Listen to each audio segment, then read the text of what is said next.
It's barbecue season, which means it's a great time for turkey. You heard me right. Turkey is a wonderful protein to barbecue in the summer. And today I'm going to show you how to make smoked pulled turkey, which is great all by itself or as future meals.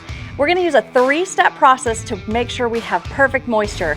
First is the brine stage, next is the water bath, and then finally it's going to be the resting stage.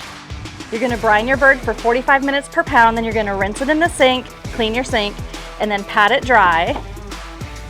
Next, we're going to take a whole stick of butter and put that right inside the cavity.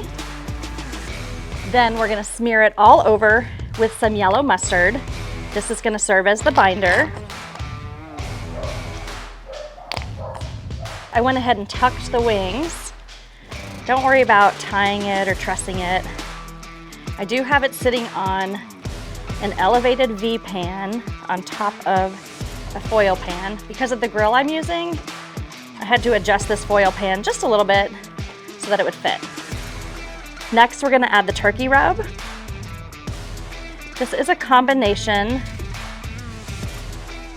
of salt, lemon pepper, granulated garlic, some smoked paprika, as well as a little bit of dry thyme. You want to be pretty liberal with it. I am outside battling wind. There's always something when you're in the outdoors, right? So just do the best you can. It's going to give you some nice color, some additional salt, and that great garlic flavor. You're going to need about a 1/4 cup of rub and 2 tablespoons of mustard for a 20-pound bird. All right, I've got the grill set at 275 degrees with an indirect heat zone. And now it's time to add the turkey. To help with the moisture, I'm going to add 2 cups of water to the pan. And then let her smoke for 20 to 25 minutes per pound. Most of you probably don't cook a turkey during the summer because it requires a lot of planning. You have to buy a frozen turkey and it can take several days for it to thaw out. But I've got a really practical way to make it more reasonable to do this in the summer. If you buy your turkey on a Thursday, leave it in the fridge all day Friday. When you wake up on Saturday, sometime in that afternoon, you can do what's called a cold water thaw. Mixed with the already day that you put in the refrigerator, that's going to cut your thaw time dramatically.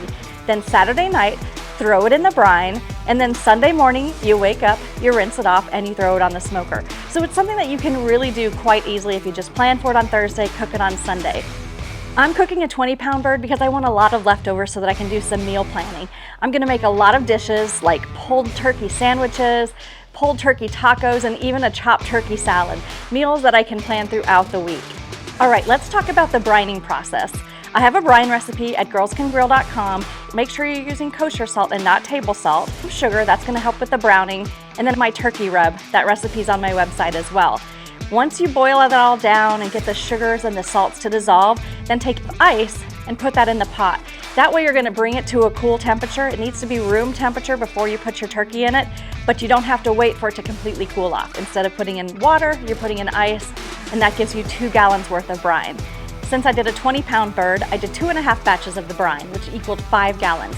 I put a brining bag inside a 5-gallon bucket, added the turkey, poured the brine right on top, and tied it up in a knot. Then I slid it into my refrigerator. If you don't have room in your refrigerator for a 5-gallon bucket, you can still do this method. Just place that bucket inside of a cooler, surround it with ice, make sure there's some ice on top, and close it. You just need to make sure that the temperature of your chilled space is 40 degrees or less. You can do the same thing when you buy your turkey on Thursday. Instead of putting it in the fridge, you could also put it in a cooler of ice, make sure it stays under 40 degrees, and you're good to go.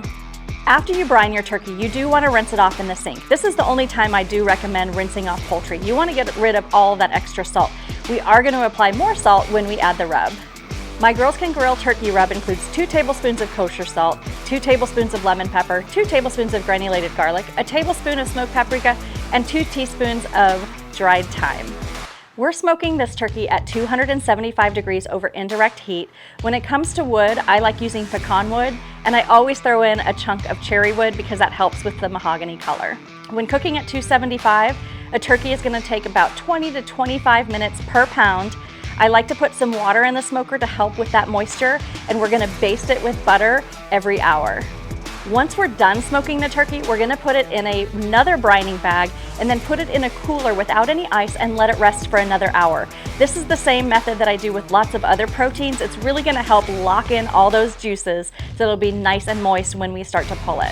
When pulling turkey, I like to do it with my hands because that way I can feel for the small bones and any cartilage and separate that from the meat.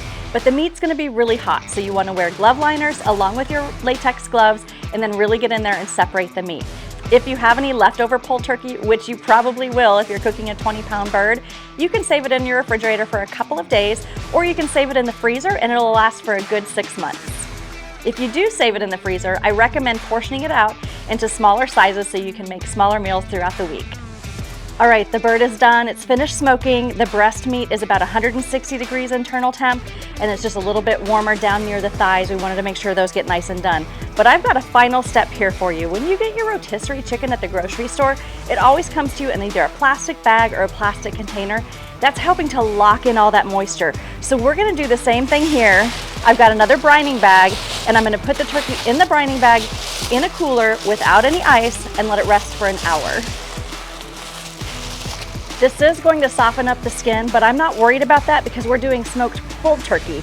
If you wanted to serve this turkey just like this, don't do the bag process. Just let it rest on the counter for about 20 minutes and then carve into it just like you would at Thanksgiving. Now I'm gonna place it in this cooler,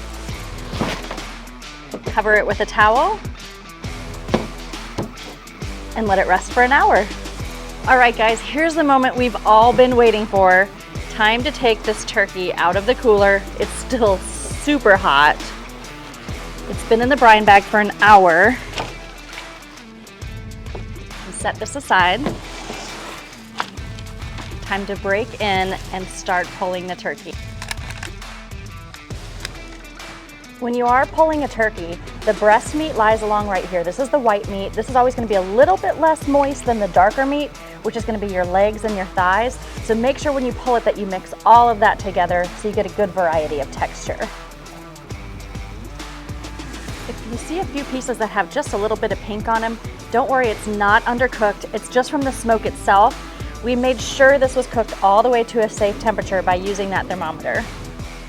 When working around the drumstick, there are a lot of tendons in here, so be sure that you pull the pieces off and look for these. Make sure that you remove those because they'll be a little bit tough.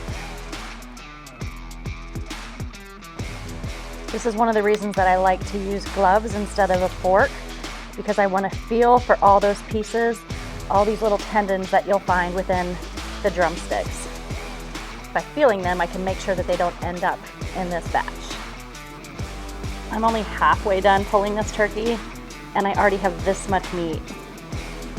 And for a little bit of added flavor, you can mix in a little bit more turkey rub as you mix up your pulled turkey. I've got all the fixings to make a great sandwich. We've got some buns, your choice of barbecue sauce or Alabama white sauce. Let's dig in, guys. All right, guys, that's a wrap. Let's give it a taste. So juicy, perfect amount of saltiness from that brine. If you guys make a smoked pulled turkey, be sure to tag Girls Can Grill so I can see it, and also use the hashtag #TurkeySmoke. Until next time.